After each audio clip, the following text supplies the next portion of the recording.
నమస్తే అండి అందరికీ. ఈరోజు మనతో ప్రముఖ ఆధ్యాత్మికవేత్త పరమహంస గారు ఉన్నారు. సో ఆయన్ని ఒక విచిత్రమైన క్వశ్చన్ వేద్దాం, దానికి ఆన్సర్ ఆయన్ని అడుగుదాం. నమస్కారం నమస్తే అండి. శివుడు ఎప్పుడైనా దొంగతనం చేశారా? ఆయనకు కూడా దొంగతనంలో వాటా ఉంది, ఆయన కూడా లీలలు చేస్తారు అని అంటారు. అది ఏదైనా ఒక స్టోరీ కూడా ఉందంటున్నారు కదా, అది మీరు మాకు చెప్తారా? తప్పకుండా.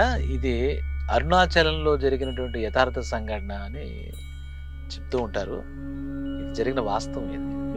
దానికి ఎన్నో రికార్డ్స్ కూడా ఉన్నాయి. మనకి పంచభూత లింగాలు ఉంటాయి అన్నమాట. అంటే భూమి, నీరు, ఆకాశం, అగ్ని ఇలాగ ఉన్నాయి కదా. ఈ దీంట్లో అగ్నికి సంబంధించిన లింగం అరుణాచలం. అరుణాచల క్షేత్ర మహత్యం చాలా అద్భుతంగా ఉంటుంది. అరుణ స్వరూపం. ఆయన గుళ్ళో జరిగినటువంటి ఒక యథార్థ సంఘటనగా ఈ కథను చెప్పుకోవచ్చు. చాలా సరదాగా ఉంటుంది అనమాట. ఆయన భక్త సులభుడు, భక్తుల కోసం ఏదైనా చేస్తాడు అన్నట్టుగా. అరుణాచలంలో ఒకప్పుడు ఒక 8 పిల్లలు రోజు స్వామివారి గుడికి వాళ్ళ అమ్మ నాన్నతో వెళ్ళడం అదే చూడడం చేస్తూ ఉంటారు. అందరూ కూడా ఉండిలో డబ్బులు వేస్తుంటారు కదా. ఈ పిల్లలకి చపరాత్వం ఉంటుంది, చిన్నపిల్లలు అంటేనేది కదా. అరే హుండీలో డబ్బులు వేస్తున్నారు, అది వాళ్ళకి మంచిగా చెడా దొంగతనం అవన్నీ వాళ్ళకి ఏం తెలియదు. ఈ హుండీలో మనం వాళ్ళకి ఏంటంటే పటికి బెల్లం తినాలనిపిస్తుంది. పటికి బెల్లం ఇష్టం 2 పిల్లలకి. వాళ్ళు 8 పిల్లలు, వయసు 8 వాళ్ళకి ఏం తెలుస్తుంది? లోకజ్ఞానం లేదు అప్పుడు. ఆ హుండీలోంచి డబ్బులు తీయడం అనేది మంచిగా చేయడానికి కూడా వాళ్ళు తెలియదు. హుండీలో భక్తులు వేస్తున్నారు అన్నమాట కనపడుతుంది. ఒకసారి ఇద్దరు అనుకున్నారు, అందులో డబ్బులు తీసుకెళ్ళిపోదాం, పటికి బెల్లం కొనుక్కు తిందాం అని చెప్పేసి ఇద్దరు అనుకున్నారు. ఎవరికి తెలియకూడదు, తెలిస్తే మళ్ళీ పట్టుకుని తిడతారు, కొడతారు, అమ్మ నాన్నలు కూడా తిడతారని ఏదో వాళ్ళకి ఆ టైంకి ఉన్న నాలెడ్జ్ ప్రకారం ఉన్నారు. ఎవరు లేనప్పుడు చూసి ఇద్దరు అక్కడికి వెళ్ళారు. పసిపిల్లలు, సాక్షాత్ వాళ్ళు ఏంటంటే దేవుడితో సమానం. వాళ్ళు వెళ్ళేసేసరికి ఒరే చూడరా, ఎవరైనా వస్తున్నారో చూడు, ఎవరైనా మనం చూస్తాను చూడు, తిరిగితే ఇది అయిపోతాం అని వాళ్ళు ప్లాన్ చేసుకున్నారు. ఆ హుండీ ఉంటుంది కదా, దాని చిన్న చిల్లు ఉంటుంది కదా, దాంట్లో చిల్లర కాయిన్స్ అవి వేస్తూ ఉంటాం కదా. దాన్ని ఎలా తీయాలని కొన్ని రేకు ముక్కలు, తీగ ఎలా తీయాలో వాళ్ళ చిన్న బుర్రకి ఎలా తిడితే అలాగే దాని ప్రకారం ప్లాన్ చేశారు. అన్ని తీసుకుని వెళ్ళారు. అక్కడ జనం లేరు, అటు ఇటు లేరు అన్నప్పుడు వీళ్ళిద్దరూ ఏం చేశారంటే, ఒకడు తీయబోతూ నేను ఇక్కడ తీస్తాను, ఇందులోంచి ఏదో దొరికింది కదా, నాణ్యం ఏదో దొరికి తీస్తాను, దాంతో మనం ఇవాళ పడిగి బెల్లం కొనేసుకుందాం అని చెప్పేసి అనుకుంటే ఎవరైనా చూస్తారేమో చూడంటే ఆ ఉండి ఎదుర్కొన్న ఉన్నది ఎవరంటే ఆ గర్భాలయంలో ఉన్నటువంటి అరుణాచలేశ్వరుడు విగ్రహం అరుణాచలే ఉంది. అంటే రెండోడు అన్నాడు, ఇంత కళ్ళేసుగా ఆయనే చూస్తున్నాడు అరుణాచలేశ్వరుడే, అందరూ తప్పించుకున్నా ఉంటే ఈయన ఇక్కడ తయారయ్యాడు మనకి అన్నాడు. అమ్మో ఇది డేంజరేగా ఆయన అడుగుని చెప్పేస్తే వాళ్ళకి ఏం తెలియదు. ఆ శివుడు ఉంటాడా, పలుకుతాడా, అది ఒక రకమైన భక్తి అంతే. వాళ్ళకి భక్తి, ఇంకోటి వాళ్ళకి ఏదో వాళ్ళ మీద నమ్మకం, అభిమానం అలాంటిది. అయితే ఒక పని చేద్దాం, మన విషయాన్ని ఎవరికి బయట పెట్టకుండా ఉండాలంటే ఆయనకు కూడా మన పటిక బెల్లంలో వాటా ఇద్దాం, దేవుడికే వాటా ఇద్దాం. చిన్నపిల్లలు ఎలా ఉంటారు అంటే సరే అక్కడికి వెళ్దాం అని చెప్పి ఆ దగ్గరికి వెళ్ళి నమస్కారం పెట్టుకుని, మేము ఒక పని చేస్తున్నాం, ఆ ఉండిలో డబ్బులు తీసుకుంటున్నాం, దాంతో మేము పటిక బెల్లం కొనుక్కుంటాం, నీకు కూడా వాటా ఇస్తాం, మరి మాట ముట్టుగా ఎవరికి చెప్పకూడదు అన్నారు. మళ్ళీ ఆయన కళ్ళు ఇలా తెలిసినట్టుగా ఇది అనిపించి ఒప్పుకున్నాడు రోయ్ డీల్ అయిపోయింది. ఒక మంచి డీల్ కుదుర్చుకున్నారు. అరుణాచలేశ్వరుడు మహానుభావుడు ఆయనతోనే డీల్ చేసుకున్నారు. ఆ పసిపిల్లలు చూసి ఆయన కూడా నవ్వుకుని ఉంటాడు. అలాగా ఆయన ఒప్పుకున్నాడు కదా. ఇంకా అక్కడి నుంచి ఆయన టేక్ ఇట్ గ్రాంట్ అన్నట్టుగా ఇంక ప్రతిరోజు వీళ్ళు ఏదో స్కూల్ అయిపోయిన తర్వాత వచ్చి పటిక బెల్లం కొనుక్కోవాలి. అది చాలా ఇష్టం వీళ్ళకి. ఎవరు చూడకుండా చూస్తే మరి చూస్తే బాధే ఉంది, మనం పెట్టుకున్నాం కదా, మనం వాటేస్తాం కదా, ఆయనే మన కాపలాగా వస్తాడు అన్నట్టుగా ఒక ధైర్యం వచ్చేది. ఇద్దరు అప్పటి నుంచి వాళ్ళు ఏం దొంగతనం మొత్తం లూటీ చేసేయడం ఏం కాదు.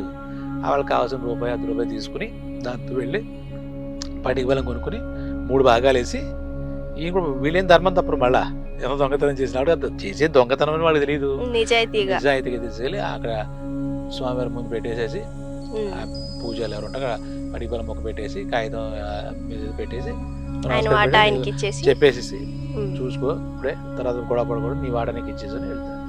ఈ పూజలకు ఒక రోజు అనుమానం వచ్చింది, ఇవి చూస్తే 8 ఏళ్ళు ఉన్నారు, రోజు పటిక బెల్లం తీసుకొచ్చి ఇక్కడ పెడుతున్నారేంటి, స్వామికి పటిక బెల్లం పెట్టమని మనం ఏం చెప్పలే కదా, గట్టిగా వీళ్ళు లేరు వీళ్ళు అని చెప్పి వీడి సంగతి ఏంటో చూడాలరా అని చెప్పేసి.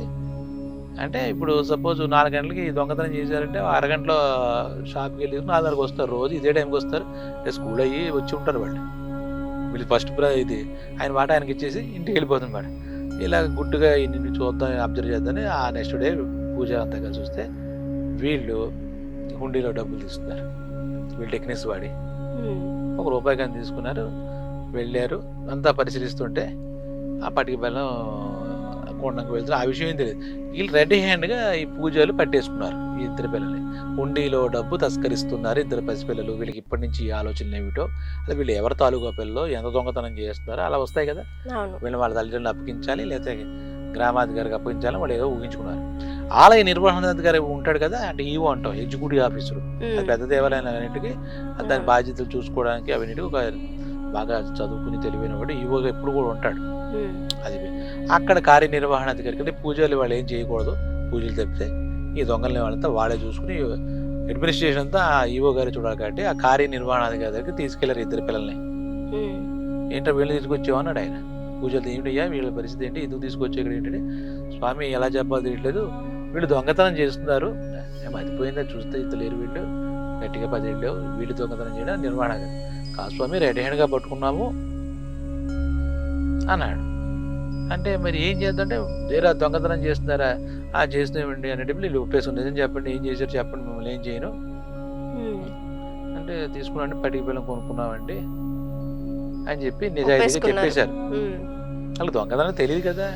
అయితే మీకు శిక్ష తప్పదని నవ్వుతో చెప్పి, ఆయనకి ఏం శిక్ష చేస్తాడు, జైల్లో పెడతారు, ఇంకేది ఇంత ఉన్నారు అనేసి, మీరు పని చేయండి, మీకు శిక్ష పడకపోతే మీరు ఇదే పనిగా పెద్ద దొంగలు అయిపోవచ్చు, రేపొద్దున బందిపోట్లు అయిపోవచ్చు, మీరు ఈ ఆలయం లోపల 108 ప్రదక్షిణాలు చేయండి, నేను ఇక్కడ కూర్చొని లెక్క పెడతాను దూరంగా కూర్చుని అని సరదాగా చెప్పాడు. ఇంకెప్పుడు ఈ పని చేయకూడదు, ఇది మీకు గుర్తుండాలని 108 ప్రదక్షిణాలు చేయండి అని చెప్పి ఆ శిక్ష వేసాడు నిర్వహణాధికారి. పూజలు కూడా అక్కడ కూర్చొని ఇదంతా తమాషాగా వచ్చింది, పిల్లలు కదా చూస్తున్నారు. వాళ్ళు చూస్తుంటే వీళ్ళు సరే అని చెప్పి ధ్వజస్తంభం దగ్గర నుంచి ప్రదక్షిణ అంటే మన ధ్వజస్తంభం రావడానికి ఒక ప్రదక్షిణ వాళ్ళు చేస్తారు, నమస్కారం పెట్టుకుని శిక్ష వేసాడు, మనం దొరికిపోయి అన్నట్టుగా ఇలా మన ఇద్దరికి అదే వాడు వస్తాడులే మనతో అనుకున్నాడు బాగా. ఈలోగా వీళ్ళు ఇలా చూస్తూనే ఉన్నారు. చూస్తుంటే 3వ వాడు కూడా వచ్చి జాయిన్ అయ్యాడు ఇక్కడ. వీళ్ళిద్దరితో పాటు ప్రదర్శన చేస్తుంటే ఆ శిక్షలో భాగస్వామి నేను కూడా సుమా అన్నట్టుగా వస్తున్నాడు. ఎలా సాక్ష్యం, ఇద్దరు పిల్లలు వచ్చారు కదా మన దగ్గర, నిర్వహణాధికారి కళ్ళు నొలుకొని చూసి ముగ్గురు తిరుగుతున్నారు. ఆ ముగ్గురు అలా టర్నింగ్ వేసారు, 3వ మాయపడుతూ మళ్ళీ ఇలా వస్తే ప్రదర్శనలో ఉన్నాడు, ఇలా తిరుగుతున్నాడు. అసలు గమ్మత్తుగా ఉంది. ఆయనకి చాలా ఆశ్చర్యంగా ఉంది, ఏంటి ఏం జరుగుతుంది. 3వ వ్యక్తి చాలా మెరిసిపోతాడు, దగదగా మెరిసిపోతాడు ఆ కుర్రాడు. ఇద్దరు చూస్తే ఇద్దరు మించి మెరిసిపోతాడు, అదే వయసు 8 ఏళ్లే అనేసి. పక్కనే ఈ పూజలు కూడా నిలబడ్డారు కదా అర్చకులు.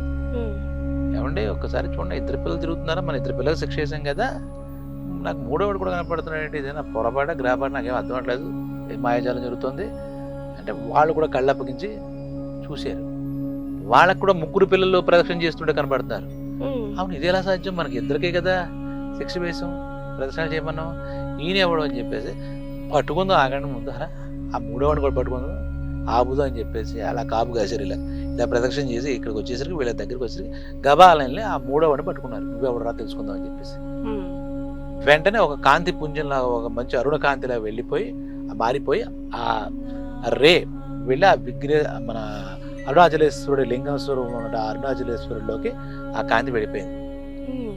వీళ్ళు ఆశ్చర్యపోయారు, అంటే అరుణాచలేశ్వరుడు వీడితో పాటు ప్రదక్షిణ చేస్తున్నాడా, అతనుతో ఇంత గొడవ అని చెప్పేసి అసలు పిల్లల్ని ఆపేసి లెంపలేసుకుని, ఏంటి ఆయనకి శిక్ష చేసాడు కంపు తీసి, ఈయన మహానుభావుడు అని చెప్పేసి కంగారు పడి, అరే ఏం జరిగిందిరా, మీ ఇద్దరితో పాటు ఈ దొంగతనం ఇంకోటి ఎవరైనా కలిసి చేశారా, ఇంకో భాగస్వామి ఉన్నాడా, అది ఏం జరిగిందంటే వీళ్ళు ఉన్నారండి, ఎవరు ఏంటంటే దానికి ఒప్పందం కూడా చేసుకున్నాం, మొట్టమొదటి రోజే అరుణాచలేశ్వరుడు ఆయన చూస్తున్నాడు మమ్మల్ని, ఆ అగ్రిమెంట్ చేసుకున్నాం, ఆయన కూడా సమాన వాట 3వ వాట ఇచ్చేసాం, మేము ఏం తీసుకున్నా ఎంత తీసుకున్నా అందులో సమాన వాట ఆయనకి ఇచ్చాం, అరుణాచలేశ్వరుడికి ఇచ్చాం అంటే వాళ్ళు ఆశ్చర్యపోతాడు. ఇది పరమేశ్వరుడు లీల, అరుణాచలేశ్వరుడు లీల అంటే నిజంగా అరుణాచలేశ్వరుడు ఇక్కడ ఈ ప్రాంతంలో ఉన్నాడు, ఈ పిల్లలతో కలిసి ఈ దొంగతనంలో కూడా వాటా తీసుకున్నాడు. చాలా ఆశ్చర్యంగా ఉంది. ఆ కాంతి పుంజంలో వెళితే ఆయన కాంతి స్వరూపం అరుణ అంటే జ్వాల, అంటే వేడికి అగ్నికి చిహ్నం.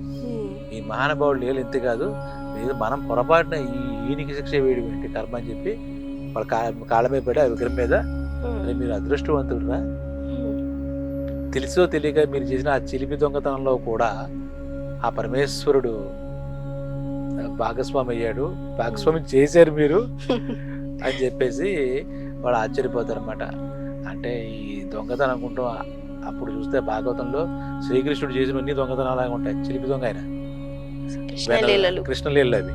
ఆ కృష్ణుడే కాదు, ఈ పరమేశ్వరుడి లీలలో కూడా ఆయన దాంట్లో కూడా ఈ రకమైన దొంగతనంలో భాగస్వామ్యం ఉందని చెప్తూ ఉంటారన్నమాట.